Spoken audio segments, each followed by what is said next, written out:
柬埔寨国航采购20架 C909， 中国打破欧美垄断。根据界面新闻的报道，柬埔寨国家航空一次性买了20架中国 C909 客机，堪称东南亚航空最大的新闻了。要知道，柬埔寨国家航空作为国航，这跟之前一些小航空公司是谁买1、2架完全不是一回事。它代表着一个国家官方民航体系全面接受了中国国产客机，这是 C909 出海以来最有分量的订单。更关键的是，中国不仅卖飞机，还手把手帮对方建立起飞行、维修、保障等一整套能力体系，等于输出了一个可立即运转的支线航空生态。这比单纯卖几架飞机的意义大得多，它让中国民机从卖产品进入到卖标准、卖体系的阶段，这意味着后续还会有更大规模的出海。看到这，有些人可能会问了，为什么不卖更大的 C919 呢？柬埔寨这个国家不大，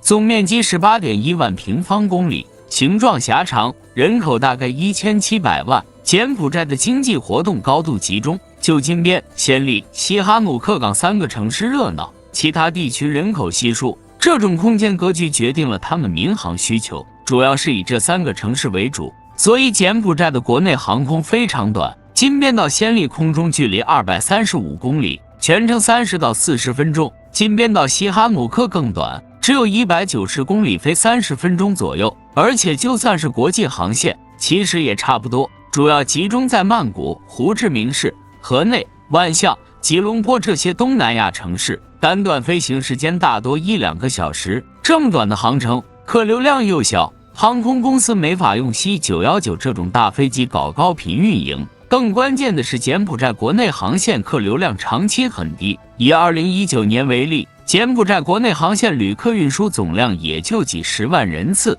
单条航线日均旅客经常不到300人。这么点人流量还分为旅游淡旺季，波动还特别大。就拿金边到暹粒这条核心通道来说，实际平均每班只坐70到90个人，极少出现持续满座。而金边到西哈努克港的客流更弱，单班旅客常常低于60人。这样的客流底子，要是换成接近190座的 C919， 客座率会长期低得吓人。因此按柬埔寨市场平均票价和成本推算，这种短途航班客座率一旦低于 60%， 票款收入连油钱和机组费用都不够，机场起降费、停机费这些固定开销更会变成纯粹亏损。如此短而且人流量稀少的地方，C919这种大飞机实在有些浪费。相反，90座级的 C909， 不管是座位数还是单班旅客数量刚好对得上，正常上座率能到 70% 到 80%， 既能满足高峰需求，低谷时减班或者合并航班也有充足空间。还有一点也很关键，柬埔寨的机场基础设施条件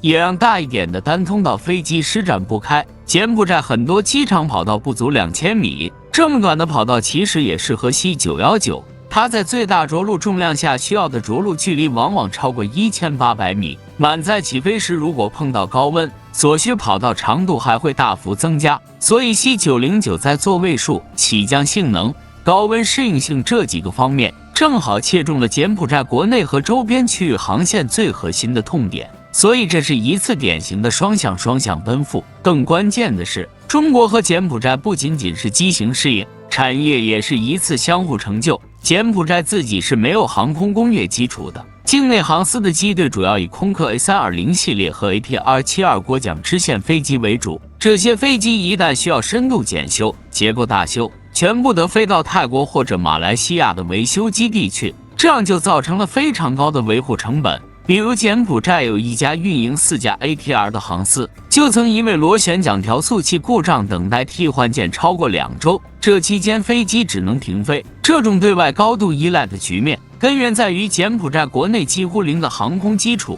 既没有欧美认证的独立维修机构，也没有充裕的飞机维修人才，全国持有基础执照的维修人员还不到200人。不管是机型改装还是培训体系，完全依赖海外。正是基于这个困境，柬埔寨非常渴望能搭建自己的航空工业体系，于是就瞄准了中国，把采购 C909 看成培养自己国内航空维修能力的机会。中国能提供的合作方案不是传统的卖飞机加保修，而是一整套产业能力输出。按照计划，在金边国际机场区域会搭建标准化维修机库，设计能力覆盖从日常检查到大修级别的定检和故障维修，配套建设航材备件仓库，按照3年消耗周期储备常用周转件、消耗件和地面支持设备，依托中国商飞的全球航材支援网络，金边备件库可以直接调用系统数据，对高频更换件做到24小时内响应，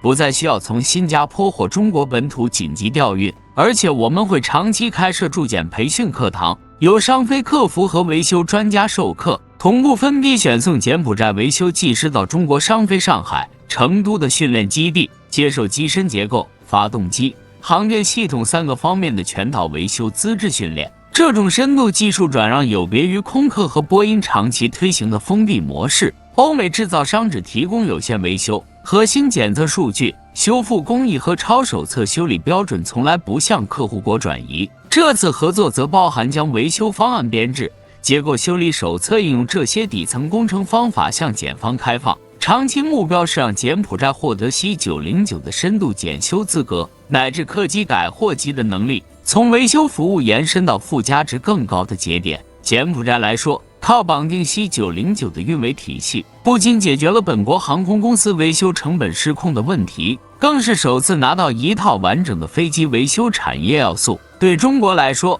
C909的维修手册、工装、航材编码和测试设备全都是基于中国适航标准构建的。一旦机队初具规模，维修基础设施和人力体系全面接入，以后想从中国标准切换到欧美标准，重置成本会高得吓人。这种技术路径和产业生态的锁定，让柬埔寨航空市场没办法离开中国的飞机，中国由此获得一个稳定的增量市场。而这一次的大额订单对中国的价值还不止于此。我们的 C909 作为90座级涡扇支线客机和 ATR 的涡桨支线飞机就形成差异，巡航速度更快，客舱增压水平更好，高温高原起降能力也更强。此前已通过印尼、老挝、越南等国的零散运营验证了基础适应性，海外累计开通25条航线，通达28座城市，承运旅客突破100万人次，但始终没有形成规模化突破。这次20架批量订单落地，第一次以国家级航司采购的形式，相当于在欧美厂商长期垄断的市场撬开了一个口子。柬埔寨在东南亚算中等规模航空市场，它的国航批量采购会起到区域示范作用，周边国家的航司看在眼里，决策顾虑就会降低，后续进入泰国、马来西亚、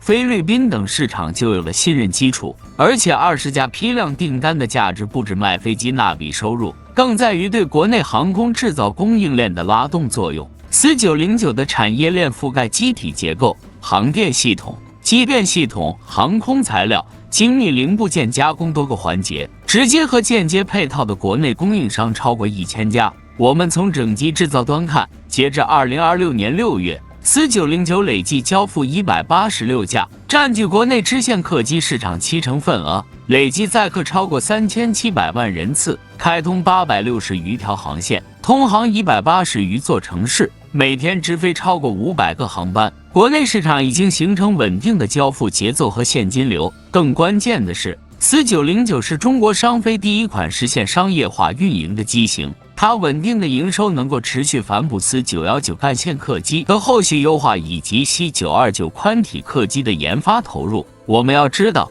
民用航空工业研发投入周期长，资金规模大，成熟机型的持续现金流是保障研发连续、分摊基础技术投入的核心支撑。C909在工程验证、供应链管理、适航体系建设上积累的经验，也能直接用到更大吨位的干线机型上，缩短整体研发周期。除此之外，柬埔寨的运营环境对国产民机体系化出海还有特殊的验证和铺垫价值。柬埔寨地处热带，全年高温高湿，部分支线机场跑道长度不足2000米，航线以短途高频次为主，跟国内多数运营环境明显不同。C909在这种场景下长期规模化运营，能拿到高温下发动机性能衰减情况、机身防腐蚀体系有效性、空调系统负荷特性、短跑道起降具体参数这些第一手运营数据。这些数据没法完全靠地面试验模拟，是机型针对性优化的核心依据。同时，围绕20架机队搭建起来的海外售后保障网络，包括本土航材库、授权维修站、